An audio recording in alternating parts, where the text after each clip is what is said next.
watching Numbskull News, and today we'll talk about Nebraska.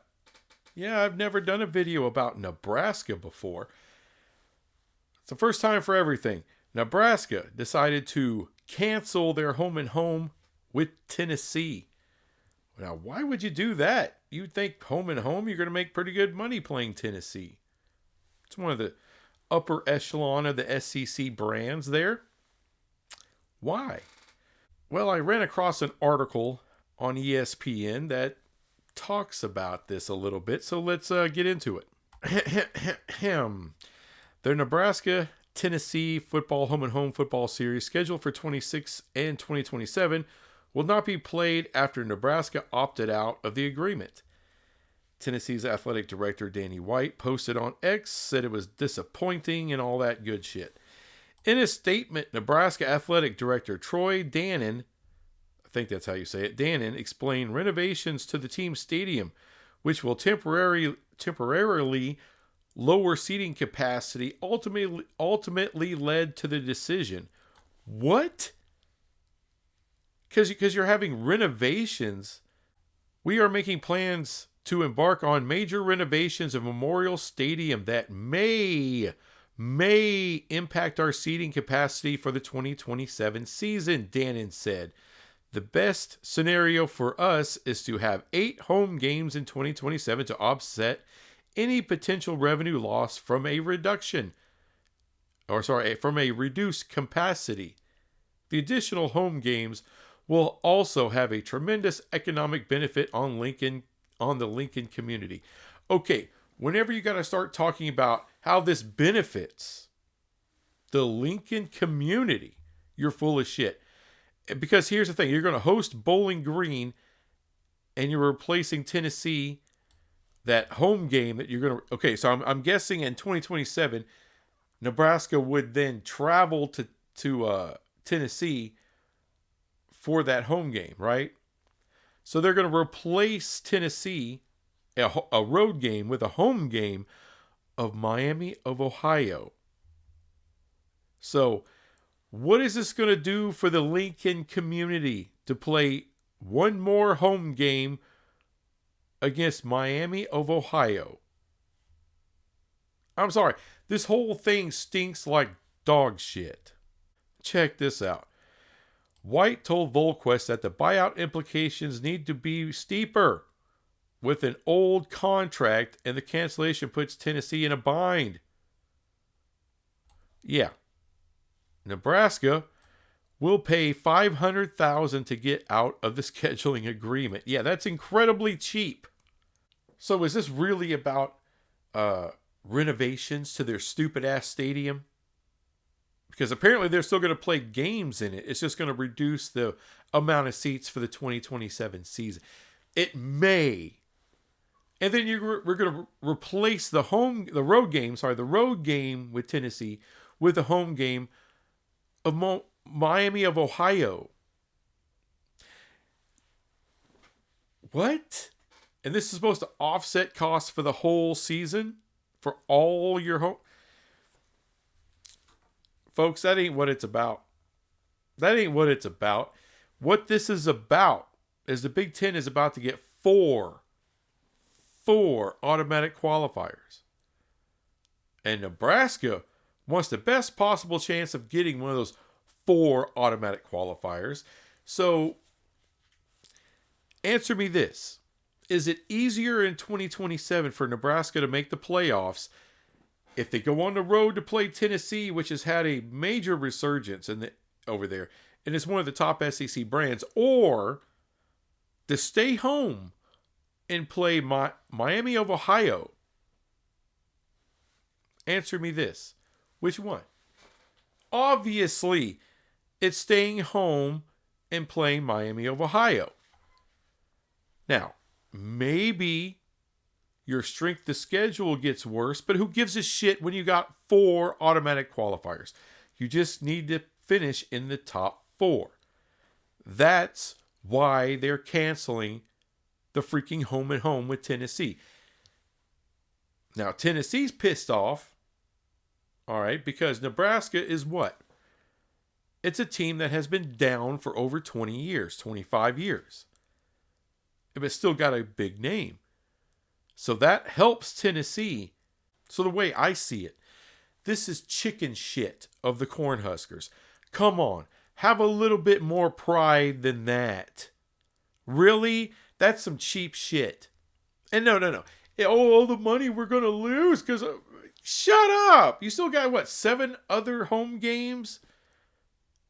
And I'm supposed to believe playing Miami of Ohio in your non-conference is going to make up for any losses. You're already going to spend a shit ton of money renovating that stadium. And it should have been done already. You delayed it. Yeah. That's just an excuse. Nebraska makes plenty of money. All right, they're not worried about having a few less seats in 2027. That's bullshit. They need to lighten up their schedule as much as possible to give them the best possible shot of getting into the playoffs. That's what it's about. That's truly all that it's about. And that's chicken shit. At least I could say for Tennessee, they're not backing down. They're looking to keep the game. Of course, now, there's no getting out of it. But I will say this, Tennessee, call up the Big 12. All right, there's more than one university in here that has balls that will play you a home and home. BYU, Houston, Cincinnati, Oklahoma State, someone will play you a home and home. There's a lot of value in that, a lot of monetary value in that. Please call the Big 12. Call up Yormark. Find an opponent, a replacement opponent, because these chicken dicks in Nebraska don't want to play you. So, call us up. Someone here will play you. Now, maybe not Colorado. I don't know. But somebody, I'm nothing against Colorado, but, maybe they would. That'd be huge ratings for Colorado. So, and they already have huge ratings, but imagine a home and home with Nebraska, with Colorado and Tennessee. That's a bigger deal than Nebraska and Tennessee at this point. A much bigger deal. Hell, TCU versus Tennessee in a home and home is a bigger deal. Utah versus Tennessee is a bigger deal. BYU versus Tennessee is a bigger deal. Kansas State or Kansas versus Tennessee is probably a bigger deal than Nebraska. And look, I know Nebraska's got a shit ton of fans, great loyal fans. They get great ratings. I understand they're still a brand in college football. Now they're kind of irrelevant. I know they're hoping to change that. They just extended their coach, gave him a 1-year little extension. But, Mr. Fickle there. But the winds have been fickle. Okay? They haven't really turned that bitch around as much as, they would like to. And look, I'm no hater of Nebraska. I'm no hater of the Cornhuskers or of the program or their fans. Okay? But if you're a Cornhusker fan, wouldn't you rather see your team play Tennessee than play Miami of Ohio? Wouldn't you rather see Tennessee come into y'all's backyard in 2026 and see that game? Or do you want to see Bowling Green? You know what I'm saying? This is chicken shit stuff. If you're a Nebraska fan, you got to expect more from your leadership there. All right, because y'all are the fans. Y'all are the ones buying season tickets or one-day ticket for one game. I mean, think about it. If you only have the time or the whatever, the time off or whatever it is to go and see a Nebraska game, and you got to pick one game every year. Oh, wow, they're going to play Tennessee at home in 26. That's what I'm circling on the calendar. Oh, scratch that. It's Bowling Green. Oh, sure, the ticket price just got cheaper, but holy shit, that sucks. That sucks. So, I mean, look, if you're a Cornhusker fan, I don't know what you do. There's nothing you can do but sit there and be embarrassed because your team has too chicken dick to play Tennessee and live up to their word and their agreement with them. I understand they want to make the playoffs. I know y'all want your team to make the playoffs. But there's a right and a wrong way to do it. And kicking the Tennessee Volunteers in the balls, because that costs them money too. Now they got to scramble to find an opponent. That's bullshit. And look, do I feel real sorry for the Vols? No, I don't. But I understand why they're pissed off. They were counting on those games, counting on that revenue. It's not just Nebraska revenue. There's going to be a lot of changes to the CFP. We know they're coming. This is one more little instance where we know those automatic qualifiers are going to go into effect. Here's some proof right here. But it's incredibly chicken shit of Nebraska to do that. It just is. And stadium renovations. That is laughable. That is absolutely laughable. That's what they do. And that's what they're going to go with a straight face. Okay.